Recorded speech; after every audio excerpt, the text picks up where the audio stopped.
Ko gledaš to predstavo, je kot da bi na nek način bral knjigo.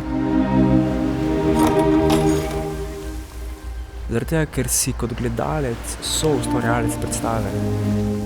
Svojo domišljijo polniš manjkajoče prostore in preko doživetij igralcev vstopaš v zgodbo norveške družine. No, mislim, vsekakor je težko spregledati praznično vzdušje. To izkušnjo zvoka v svetu. Vlak, ki je bučen, glasen, na drugi strani mirno, tiho valovanje in pluskanje morskih valov. Ustvarili smo situacijo, v kateri je gledalec dobesedno potopljen v zvočno pokrajino, se pravi, zvoki prihajajo z vseh strani.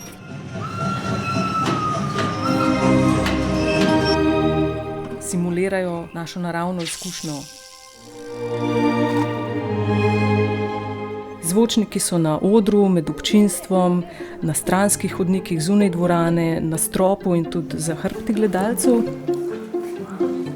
Dvorano Drame smo ozvočili z vseh strani. Imamo 27 zvočnikov, iz katerih predvajamo 16 različnih zvočnih kanalov. Torej, odločili smo se, da bomo uporabili prostorski zvok. Torej, zvok je tisti stimulator domišljije, ki na nek način aktivira publiko.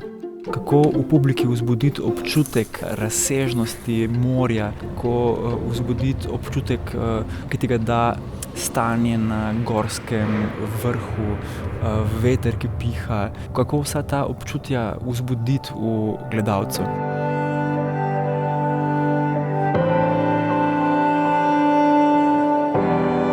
Torej, zvok je vedno v nekem sorazmerju z ljudmi, ki stojijo na odru.